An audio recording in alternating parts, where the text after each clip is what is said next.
بتاؤ ماں کی خدمتوں کا بدلہ دے سکتا ہے؟ ماں کے پیار کا صلہ دے سکتا ہے؟ عرض کی گئی کہ میں اپنی ماں کو اپنے کندھوں پر اٹھا کر کے حج کروایا ہے اور سائی اور کعبۃ اللہ کا طواف کرایا ہے، اور حالت یہ تھی کہ اگر چٹان کے اوپر گوشت کا ایک ٹکڑا ڈال دیا جاتا تو وہ بھی بھن کے کباب بن جاتا، اتنی گرمی کی شدت تھی۔ کیا میری ماں نے میری جو خدمت کی، میری کفالت کی، مجھے دودھ پلایا، مجھے جنم دیا، تو میں نے کیا ماں کی خدمتوں کا صلہ دے دیا ہے؟ تو جواب آیا، تو نے ابھی اس کی ایک مسکراہٹ کا بدلہ بھی نہیں دیا۔ ماں جب ہنس کے دیکھتی ہے تو جنت کی ساری کلیاں کھل اٹھتی ہیں، اور بیٹے کی زندگی ماں کے اس ہنسنے سے جو ہے وہ عبادت ہوتی ہے۔ بیٹے کے لیے ماں کے جو جذبات ہیں، ماں کی جو کہانیاں ہیں، ماں کے سینے میں جو درد کے امٹتی ہوئی ایک کائنات ہے، اس کا کوئی بدل نہیں ہو سکتا۔ ساری زندگی ایک ٹانگ پہ کھڑا ہو کے بندہ ماں کی خدمت کرتا رہے پھر بھی حق ادا نہیں ہوگا۔ ماں ماں ہوتی ہے، اللہ تعالیٰ جل شانہ نے اس کو وہ درجے عطا فرمائے۔ بیٹے کے ساتھ جو پیار ماں کرتی ہے بھلا کوئی کر سکتا ہے؟ کوئی اتنی محبت دے سکتا ہے جتنی ماں محبت دیتی ہے؟ ساری زندگی بھی انسان ان محبتوں کا بدل دینا چاہے تو نہیں دے سکتا، چونکہ ماں کے پیار کا کنارہ ہی کوئی نہیں۔ ماں کی محبت کی گہرائی اور گہرائی کو کوئی ناپ ہی نہیں سکتا۔ سمندر کے پاتال تک تو شاید کوئی پہنچ گیا ہو، لیکن ماں کے پیار کا کنارہ آج تک کسی کو نہیں ملا۔ اللہ تعالیٰ نے اس کے سینے میں دھڑکتا ہوا جو دل رکھا ہے اور تڑپتی ہوئی جو ممتا رکھی ہے، وہ ایک مثال بنی ہوئی ہے کہ کسی نے کسی کو کہا کہ میں تیرے پہ راضی تب ہوں گی کہ اگر تو اپنی ماں کا کلیجہ نکال کے لے آئے۔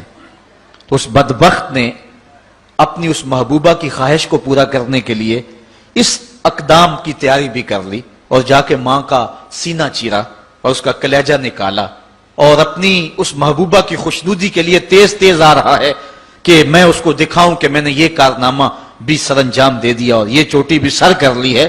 تو تیزی سے آ رہا تھا، راستے میں ٹھوکر لگی، جب گرا تو کہتے ہیں ماں کے کلیجے سے آواز آئی، پتر چوٹ تو نہیں آئی ہے؟ یہ ماں کے پیار کا روپ ہے، یہ ماں کی محبت کا انداز ہے۔ دنیا والوں، ماں کی قدر کو ضائع نہ کرنا، ماں کے پیار کو اور اس کی محبت کا صلہ دے تو نہیں سکتے، لیکن ساری زندگی ماں کی نوکری کرنا اور اپنے باپ کی زندگی کے اندر کبھی بھی نافرمانی نہ کرنا، یہ سعادت مندی اور خوش نصیبی ہوتی ہے۔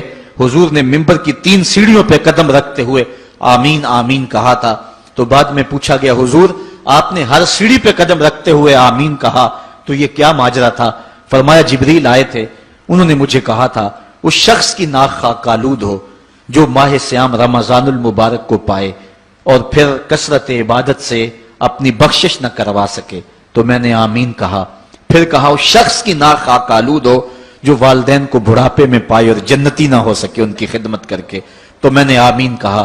پھر جبریل نے کہا اس شخص کی ناک خاک آلود ہو جس کے سامنے آپ کا ذکر کیا جائے اور آپ پر درود نہ پڑے، تو میں نے آمین کہا۔ تو وہ شخص کتنا بد نصیب ہے جو والدین کو ناراض کر لیتا ہے۔ میں کہتا ہوں ساری کائنات ماں کے قدموں تلے ہے، بلکہ میرے محبوب نے جنت کو ماں کے قدموں تلے قرار دیا۔ الجنت تحت اقدام الامہات، جنت ماں کے قدموں تلے ہیں۔ ماں اتنا پیار کرتی ہے کہ جس کا کسی ترازو پہ تول نہیں ہو سکتا، اور اس کے پیار کا صلہ بدلہ ساری زندگی خدمت میں بھی گزار دیں پھر بھی نہیں دیا جا سکتا۔ اللہ تعالیٰ جل شانہ نے ایسا رشتہ ماں کی صورت میں پیدا کیا ہے، جنت کی چھاؤں کا دنیا کے اوپر روپ ہے ماں کی ذات، جنت کی گھنی چھاں ہے ماں کا وجود، اور اللہ نے اپنی رحمتوں کو اگر کوئی صورت دی ہے تو وہ ماں کا روپ ہے، اور ماں کے سینے میں وہ تڑپتی ہوئی ممتا اور محبت کے وہ پگھلتے ہوئے جذبات رکھے گئے ہیں کہ دنیا پر ماں کے پیار کا بدل نہیں ہے۔ میں کہا کرتا ہوں آج کوئی شے بھی خریدنے نکلیں تو آپ وثوق سے نہیں کہہ سکتے یہ خالص ہے، ہر شے 2 نمبر دستیاب ہے، ہر شے میں ملاوٹ ہے، لیکن ایک چیز آج بھی ملاوٹ سے پاک ہے اور وہ ماں کا پیار ہے۔ ماں کی محبت آج بھی کھری ہے اور آج بھی اس میں کوئی ملاوٹ نہیں ہوئی۔ بچہ بوڑھا بھی ہو جائے لیکن ماں کے لیے وہ بچہ ہوتا ہے، ماں کی دعائیں اسی طرح اس کے لیے ہوتی ہیں، اور بچہ آغوش مادر میں آ کر پھر طفل سادہ رہ جاتا ہے۔ یہ ماں کا پیار اور ماں کی محبتیں ایک شاعر نے ماں کی محبت کا نقشہ کھینچتے ہوئے کیا خوبصورت بات کہی. وہ کہتا ہے مدت ہوئی میری ماں نہیں سوئی تابش، میں نے ایک بار کہا تھا مجھے رات کو ڈر لگتا ہے. کہا سحری کے وقت میں نے ایک بار اٹھ کے رات کو چونک کر کہا تھا مجھے رات کو ڈر لگتا ہے. مدت ہو گئی اس بات کو، یہ قصہ پرانا ہو گیا ہوا ہے، مجھے بھی بھول گیا ہوا ہے، لیکن میری ماں رات کو نہیں سوتی، میرے بیٹے کو کہیں ڈر نہ لگ رہا. یہ ماں کے پیار کا روپ ہے. علامہ اقبال جب ان کی والدہ انتقال کر گئیں تو وہ دیار غیر میں تھے، تو اس وقت انہوں نے ایک طویل مرثیہ لکھا اپنی ماں کی یاد میں، جس کا عنوان ہے والدہ مرحومہ کی یاد میں.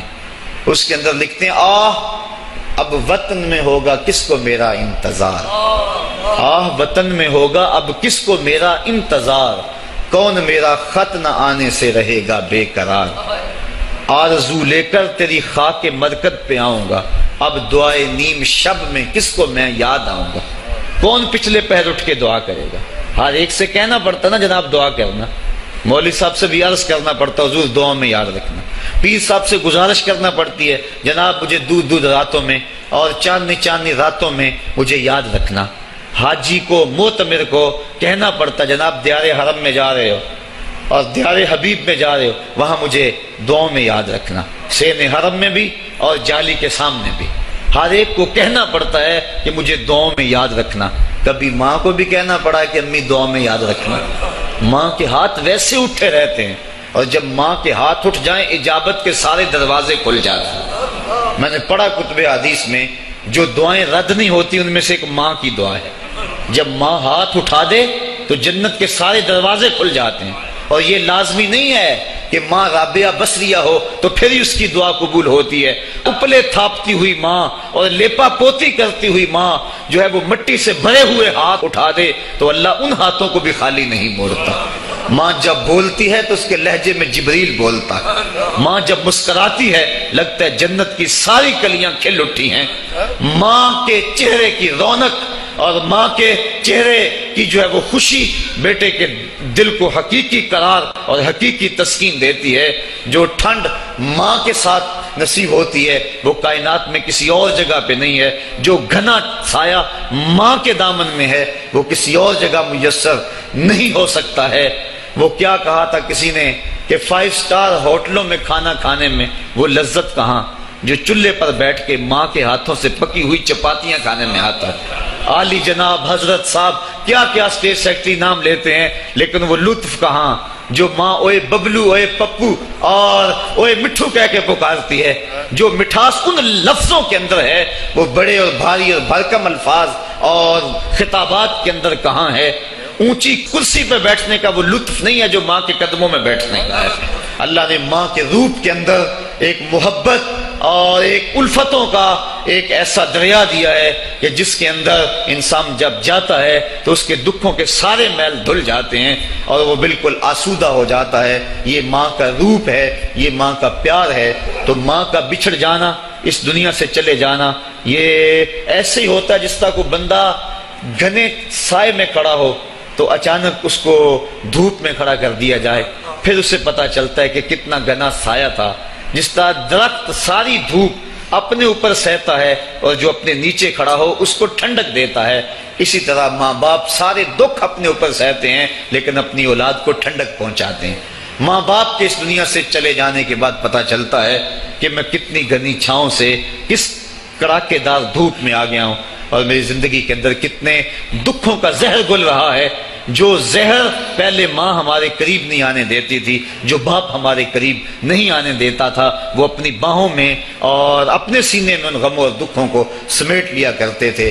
تو ماں کا بچھڑ جانا، ماں کا اس دنیا سے چلے جانا، یہ بہت بڑا سانحہ ہوتا ہے.